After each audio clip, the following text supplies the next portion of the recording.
दोस्तों, आज की कहानी है बहू आज नई बहू को खाना बनाने दो। चलो दोस्तों, कहानी को शुरू करते हैं। सीका और अभिवन की शादी दोनों परिवारों की राजमंदी से देख सुनकर हुई थी। अनूप 3 भाइयों के बीच का था और सीका घर में सबसे छोटी बेटी थी, जिसने पढ़ने लिखने के अलावा सिर्फ मस्ती करना ही सीखा था। ससुराल में सीका की जेठानी जया भी थी, दोनों मिलकर सब कुछ कर लेती थी। सीका घर के कामों में बहुत एक्सपर्ट नहीं थी, पर जया के साथ छोटे मोटे काम जैसे प्याज काटना, लहसुन निकालना और सब्जी काट देना करवा देती थी। बाकी की सब रसोई जया बनाती थी। महीने भर बाद तक तो ससुराल में सीका को सिर्फ सुबह का नाश्ता बनाना होता था। वह कभी दलिया, कभी हलवा, कभी आलू के पराठे और कभी पास्ता, कभी मैगी, सब बच्चों की पसंद की चीजें ही बनाती थी, जो बड़े भी साव से खा लेते थे। मायके में भी उसने यही बनाया था, सिर्फ सुबह या शाम का नाश्ता। यहाँ ससुराल में दोपहर का भोजन उसकी जेठानी जया बनाती थी। सास के निर्देश पर जया सीका से आटा गूंदने, रोटी बनाने का काम भी लेने लगी थी, पर लंच वही बनाती थी। अब तक जया समझ चुकी थी कि सीका खाना बनाने में कच्ची है। महीना बीत रहा था, पर सीका ने एक भी दिन पूरा खाना नहीं बनाया था। ये सब देखकर एक दिन सीका की सास ने जया से कहा कि तुम बहाने से सारा किचन का काम सीका से करवाओ, क्योंकि अब जया के साथ सीका की सास भी सोचने लगी कि कहीं सीका कमजोर तो नहीं है। अभी वो कोई जॉब भी नहीं करती थी कि उसकी पढ़ाई लिखाई की काबिलियत का पता चले। अगर वह घर के कामों में भी जीरो निकली तो सब कुछ सिरे से सिखाना पड़ेगा। ये सब सोचकर सास और जेठानी ने सीका की खाना बनाने की परीक्षा कराने की योजना बनाई। एक दिन जया ने सीका से कहा कि आज उसको नहाने और कपड़े धुलने में ज्यादा समय लग जाएगा, क्योंकि एक हफ्ते से बच्चों के गंदे कपड़ों का ढेर लग गया है। तो आज दोपहर की रसोई भी तुमको ही बनानी है। जया ने सीका से खाने में तोरी की सब्जी, कड़ी चावल और रोटी बनाने को कहा। वो सीका को बेसन का डिब्बा दिखाकर और किचन में एक बार फिर से मसाले वगैरह सब कुछ दिखाकर अपने कमरे में घुस गई। उधर सास को इशारा कर दिया तो वह भी किसी काम का बहाना बनाकर निकल गई। इधर किचन में सीका अकेली। पहले तो उसने सोचा कि जेठानी जी थोड़ी देर में आ जाएगी, ये सोचकर वो सब्जी काटने लगी, पर जब ज्यादा देर हो गई तो उसने फटाफट यूट्यूब में तोरी की सब्जी बनाने की विधि चला के सब्जी बना दी और कड़ी भी उसी में देखकर बनाने लगी। हालांकि सीका ने कड़ी कभी नहीं बनाई थी तो वो थोड़ा घबरा रही थी। मन ही मन उसे लग रहा था कि कहीं कड़ी खराब ना बन गई हो तो क्या होगा।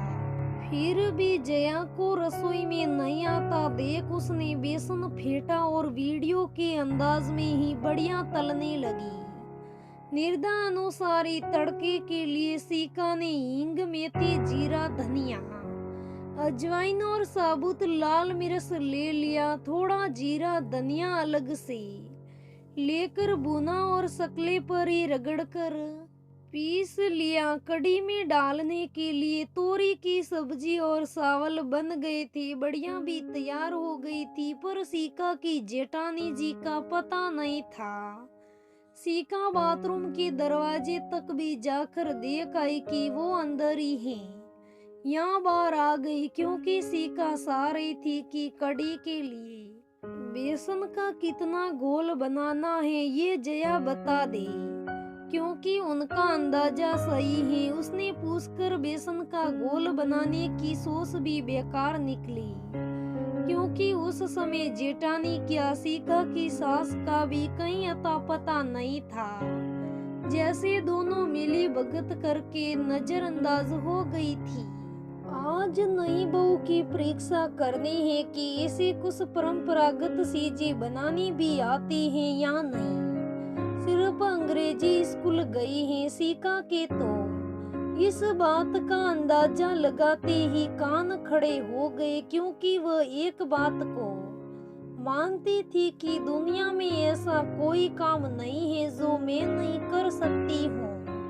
यहाँ कोई भी चीज नामुमकिन नहीं है। बस सीका आत्मविश्वास से लग गई। आधे किलो बेसन में उसने लगभग 1.5 किलो दही डालकर घोल बना लिया। रसोई की कढ़ाई छोटी लगी तो सीका ने सामने टांड पर रखी 4 किलो की बड़ी कढ़ाई स्टूल लगाकर उतार ली और चूल्हे पर चढ़ा दी और बेझिझक उसने पूरी कढ़ाई भर के तीखी और मसालेदार कढ़ी बनाकर एक तरफ कर दिया, क्योंकि कढ़ी पर साथ में ही एक कहावत भी पढ़ ली कि बासी और बाती है।